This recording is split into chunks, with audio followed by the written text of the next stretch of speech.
Welcome to 4.0 to Pro, the pickleball podcast that focuses on a single shot, tip, or strategy to improve your pickleball game with every single pocket-sized episode. Our goal is to make you better on the court every time you hear our voices. Ladies and gentlemen, welcome to another episode of 4.0 to Pro, your pocket-sized pickleball podcast where we teach you a single shot or strategy every single episode. I'm Michael O'Neill here in sunny Long Beach, California, joined by Mircea Marariu, Mr. Bad Arse Senior Pro. They're in Aspen, Colorado this summer. How are you, bud?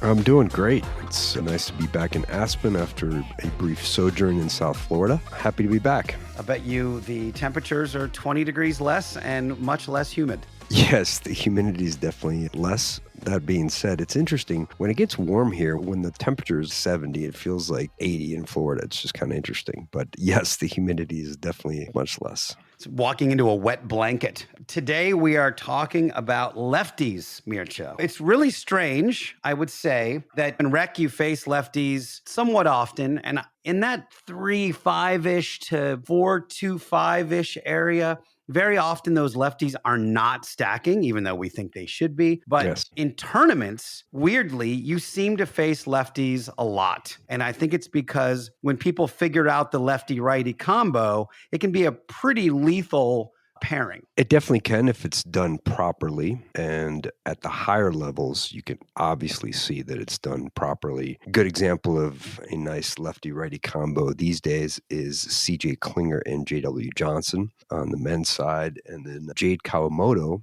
who is a excellent lefty female pro with anyone that she plays with. She has a bunch of different partners, including her sister Jackie. But at the highest levels, you will see that they will stack the bulk of the time, and they provide some interesting challenges to their opponents. So we're going to talk about both playing with a lefty and how do you play against a lefty. All right, so let's really begin this. You are playing with a lefty. So you are either a lefty or you're playing with a lefty. And first things first, expectations is whether we should stack or not stack. And the arguments for stacking are pretty big. The penalty for not stacking is that you end up having two backhands in the middle. Typically, backhands are not everyone's number one shot, but they can also really put you in a very compromised position, especially if the ball is down by your left foot and you've got to cross over with that paddle. It's really hard to do. And what you've done now is just given them this opportunity to hit over the lowest part of the net to then towards your feet, which for both players is one of the hardest shots to field in pickleball. If you're playing against that, it's really easy to ring up point after point. If you ever find yourself in a rec game and you're a lefty, you're playing with a lefty, and you guys are switched, so the lefty's on the left-hand side and the righty's on the right-hand side, and you keep losing points, try to switch back, at the very least on serve. It's really interesting because I really feel that the disadvantage of having two backhands in the middle, and it's not just the backhands, it's just how to read the balls and how to know which player is taking which ball. There are so many deficits to having two backhands in the middle that I feel that the deficits are greater than the advantages of having two forehands in the middle. Bottom line, if you're deciding whether or not to stack or whether to stack, I recommend stacking as much as possible. You can do a half stack where you are stacking only on serve, so the lefty will be on the right-hand side and the righty will be on the left-hand side. But I think it's critical that you switch as much as possible when returning. So you do not have the unstacking situation where the lefty is on the left-hand side and the righty is on the right-hand side, and thus you have the backhands in the middle because of the deficits that are involved. So this is really interesting because this came up a lot in this last week or so. I was warming up on court, and there was a group of kind of 3-5, 4-0 players playing right in front of me, and they had a lefty-righty combo. And they started the game 0-0-2, the lefty served, they got the first point, and then they didn't get another point, Mircea. They were switched, and the other team just kept pulverizing it in the middle. And after the game, I said, and I think they got one more serve after that, and I said, I understand why you may not have had the mechanics to do the switch on return, because there are some mechanics you have to deal with. It's a learned practice to unwind the stack when you're receiving serve. But I didn't get it on serve. It's the easiest thing ever. You just stand to the one side of your partner. If you're the righty player and you're serving right side to left side, your partner just stands to your right. And if you're the other way, you're in the normal position. There was no reason on serve not to be stacking. I just think they didn't identify, oh, wait, that's why we're losing all these points. The other team just keeps railing it in the middle. And I do think that recognition of what's hurting you is something that really starts coming into your game 4.25, 4.5. And you start going, oh, wait a second. This is the thing that isn't working for us right now. Michael, you absolutely hit the nail on the head. The biggest emphasis that I think you can have in strategy is figuring out what is hurting you and changing that. So figure out what is hurting you on the other side of the net and don't give your opponents that. And when you are unstacked as a righty lefty and you have the backhands in the middle, you're giving your opponents what they want. So you really need to have that recognition in order to change that. And that's where stacking comes into play. But you do have to recognize that. And conversely, you also have to recognize when you are playing against a righty lefty that they are unstacked and keep them unstacked. Have you played with a lot of lefties, Michael? I'm not great at it, if I'm being honest. I prefer playing with righties because I don't think I've rounded my skill set enough, especially when you're at the net. It's a different instinct to let some balls go that you would typically be hitting and vice versa, grabbing some balls that you may not. And then also the mechanics of unwinding the stack on return is really something that needs to be repped. And it's a good time to say this. I have a new partner for the APP tournament in Newport who we just played together for the first time yesterday. And we played very well together. But I said, we're going to have to stack and start getting the rhythm and mechanics of unwinding the stack. And he's never done it before. So I said, we've just got to do it over and over again so it becomes smooth and we don't have to worry about it because we're going to probably end up stacking in this tournament. He didn't have a lot of experience with it. So to say that I haven't played really well with lefties yet, but I have played with them, if that makes sense. It's a skill, so you have to practice it like anything else. There's a lot of communication involved. I've been fortunate enough to play with lefties since the beginning. My first partners for mix was Julie Johnson, who's a lefty, and on the male side, it was Dan Gernot, who's a lefty. When I first started playing senior pro, I was playing with lefties. That was all I had. And there were times where we were unstacked and we were new, and so I didn't realize what the disadvantages were, but now I clearly have identified them. So let's talk about how important it is to communicate with your lefty partner if you're a righty and vice versa. You have those two forehands in the middle. That is an advantage because there are times that you can be more offensive than a traditional righty-righty scenario. You really need to figure out and communicate whose ball it is in the middle on certain shots, especially dividing it up into the different areas of the court where you have who's taking what dinks, who's taking the transition zone, who is taking the balls from the baseline. Let's go through that. So you're playing with a lefty partner. Your lefty partner is the first server. So what do you talk about when you're about to get a third or a fifth? I think the first thing to do before even that happens is identifying who the alpha is going to be on the court, especially in those three scenarios you just said. This is a weird spot where you have to hang your ego on the door a little bit, don't you think? It's one of those things where you go, look, everyone thinks they've got the greatest drive and everyone thinks their backhand is just as good as their forehand. It's a very strange thing when people go, how do you want to take your third? And they're like, oh, my backhand's just as good. I'm like, no, it's not. You think it is. It's totally not. Your forehand's better. And every single time it's been better. But in the lefty righty thing, at least maybe starting at the baseline from what you just said, they've taken the first serve. It's been returned. Who is going to get that third is, I don't know, you tell me in the order of importance. Is it respecting the X, which is the ball's coming back towards the forehand of whatever person? Or is it who has the better forehand in that scenario? I think you start with respecting the X, if you will.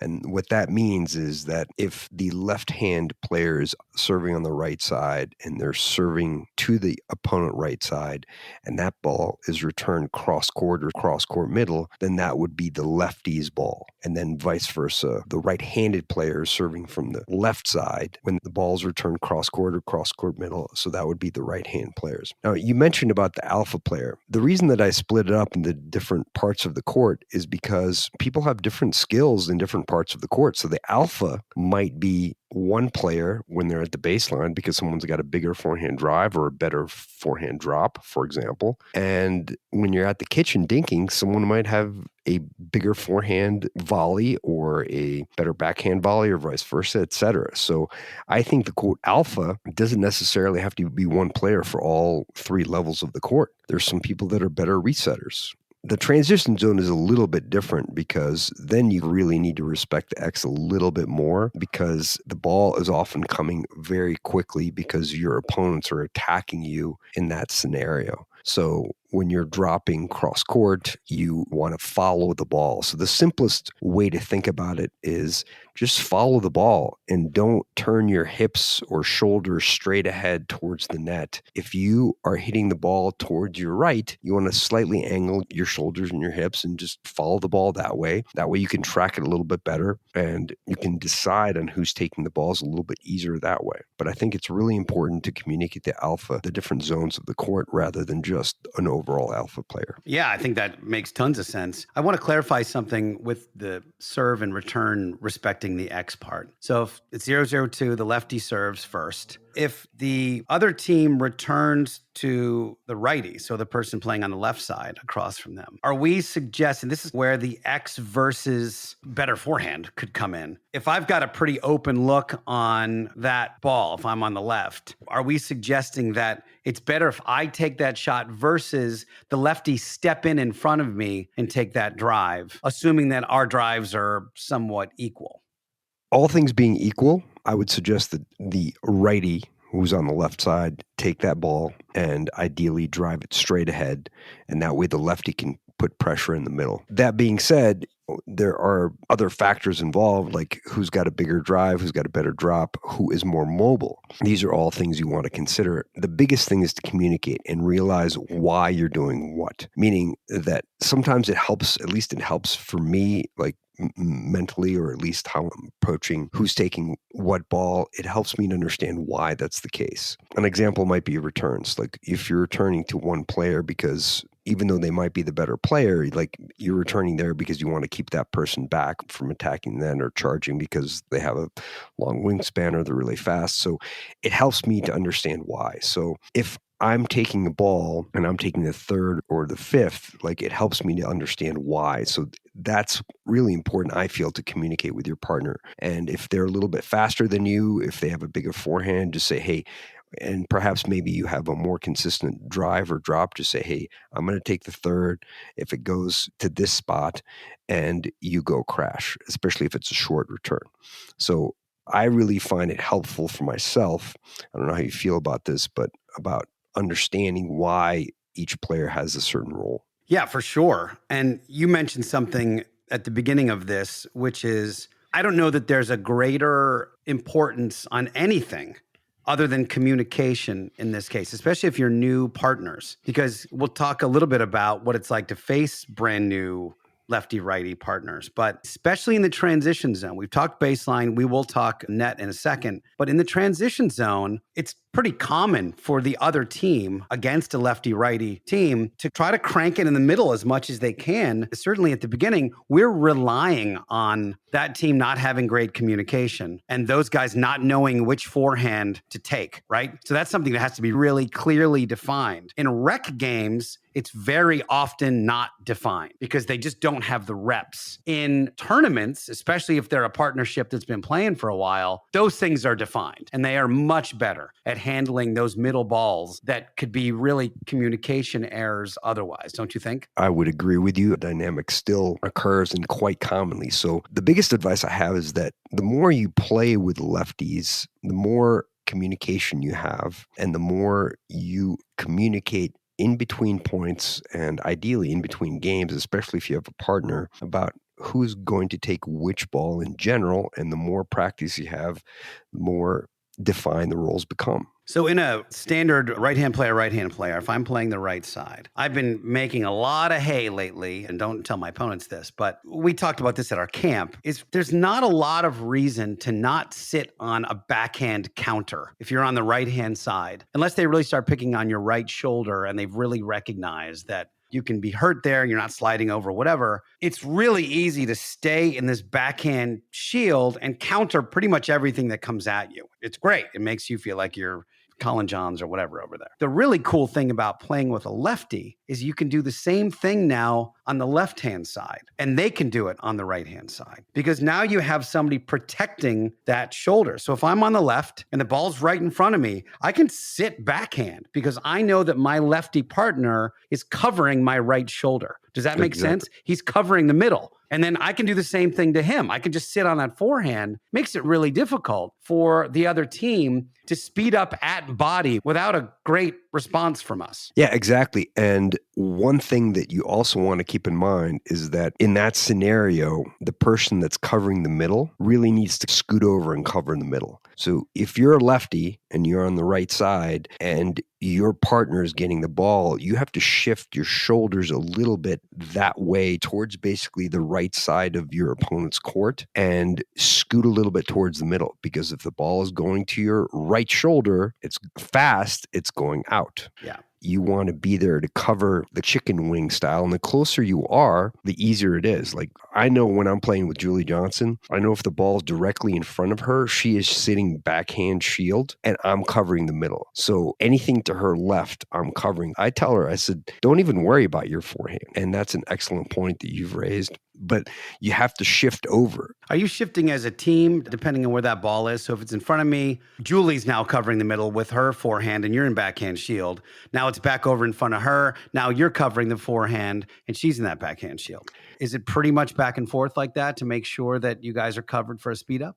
It is a little bit, but you also have to shift over individually, especially if your partner is getting multiple balls. So, for example, if Julie is getting attacked from straight ahead, the guy hits a bunch of 2 or 3 balls attacks. Like, I'm shifting more and more middle to help cover that fast middle ball, because when things go fast, they generally funnel in the middle. And if it's fast going to my left side, as a right-hand player, I don't have to worry about it as much because it's most likely going out. I can't tell you how often people will get beaten down the middle. Again, when the ball starts going quickly, I often see players that will not shift to cover that gap. They're just waiting to see what happens, and they get beaten down the middle, and they don't realize they almost never get beaten to the outside because those balls are going out. Yeah, for sure. This literally happened last night with my partner, and we did great. I said, we talk about it on the show a lot, where in the middle of a firefight, the ball ends up going towards the middle, and we were doing a really good job of closing that gap. He's got a lovely backhand counter, and I've got a pretty quick forehand counter. So we did a very nice job when he was on the right, I was on the left. We're still trying to figure it out. So we've been playing straight up a little bit, back and forth, but also the let's stack on you on the right side, me on the right side, blah, blah, blah. All relevant to what we're talking about today. And the dynamic of that particular thing, which you mentioned a million shows ago, which is when things get heated, the ball ends up funneling to the middle, I would say is true like 99% of the time for sure. Yeah, and the ball is soft, so when you're dinking, you can really consider respecting the X a little bit more in the right-lefty scenario. So if the ball is going cross-court and it's cross-court middle from the right side, then the lefty would be taking that forehand, and then vice versa on the other side. And then if the ball is floating a little bit higher, the advantage of having a righty-lefty combo, so if I'm on the left and I'm a righty and I'm dinking cross-court, if there is a ball in that left-handed player's attackable airspace. So if, for example, if Julie has a forehand that she can take and the ball is coming cross-court towards me from the left side player, if she can take that forehand and attack it, it's really a very lethal weapon because she can do a bunch of things with it. If she attacks the left side player with her forehand and kind of targets that midsection, it's very difficult to counter that because that person has just dinked and they've just gotten the ball over the net, so they're not quite as prepared. And you basically have a great angle as a lefty to take that ball right back into them. So it's that inside in, if you will. And then the inside out shot is also very tricky if you are not hitting it cross court middle. So if you're a lefty and you have an attackable ball that's floated kind kind of in the middle, and you take that inside out cross body at the torso of the right side player, it's also very difficult to defend as an opponent. And one person that really did that amazingly was Dan Granat. He would take a ball out of the air and hit that inside out forehand volley, and it would get people every single time. So we talked about respecting the X. It's time for you to respect your body with Yobo Backpack Plus. With Yobo's Backpack Plus,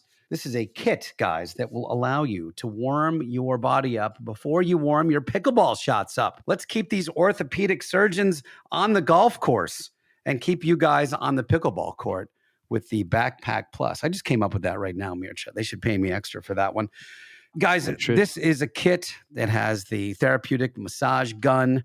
It's got these lovely wedges that allow you to stretch your Achilles and your calves. It's got resistance bands to allow you to activate your quads and your hip flexors and all the things that we go, man, that's really sore the next morning. And that's because you didn't stretch them out at all before you went and played pickleball and made all these lateral movements.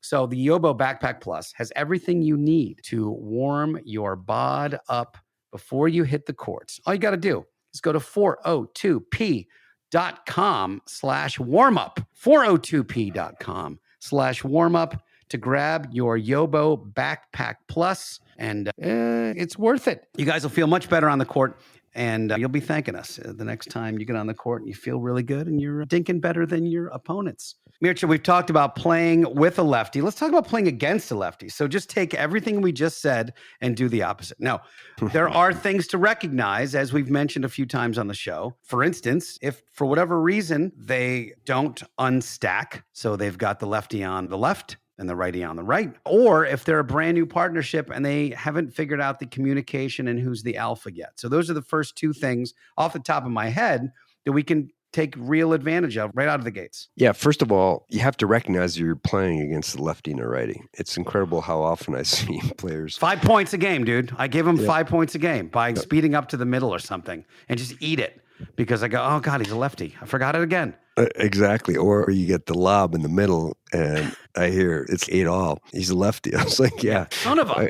I noticed that when they went out to warm up that it was a lefty-righty combo. Yes, number one, you have to recognize that you're playing against the lefty-righty combo. Number two, you have to recognize that they are stacking or unstacking. And if they are not stacking, then you have to recognize that, especially right before the point, it's really helpful to tell your partner if they have not realized that, hey, they're unstacked. And I'll just say middle, and I might say... Me too. I go middle. I just keep hammering that. Exactly. And I will say it in the middle of the point. Pardon the pun. For sure. I'll hit a drop and I'll say middle. Yeah. And I'll be in the midcourt and I'll say middle, particularly if my partner has been continuously dinking to the outside, even though they have a righty-lefty unstacked where you want to target the middle. But if they are stacked appropriately when you're up at the kitchen, most often people have slightly weaker backhands than they do have forehands. And one of the advantages that we discussed of having the lefty-righty combos, they have two forehands in the middle. A pretty simple strategy to start off with is when you're dinking, you dink to the outside. And if they're unstacked, then you dink to the middle. And you have to recognize both of those scenarios, and that is really a good place to start. My first PPA tournament, Mircea, was at Newport. It was, I don't know, whatever it was, 4 years ago or something.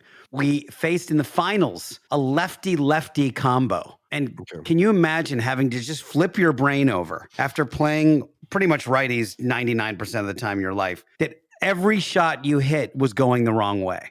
Like you just kept speeding up to the wrong wing and they were just pulverizing us. So we eventually got used to it, but did not win. We were not victorious in that final. It takes time. And in that scenario, you have to go back to the basics and figure out the two things that we emphasize with the strategy. Number one, what's hurting you? So who's the better player? And of the better player, what's the better shot? Is it a forehand flick that every time that they get a ball to the forehand, they crush it, or a really big forehand volley or a forehand drive? Or is it a backhand flick or shield or whatever it might be? So you really have to go to the basics. And then the other thing is, what's the safe spot, or what is the weak wing on the other side? Who's the weaker player, and what's the weaker wing of the weaker player? And you try to stick to that as much as possible.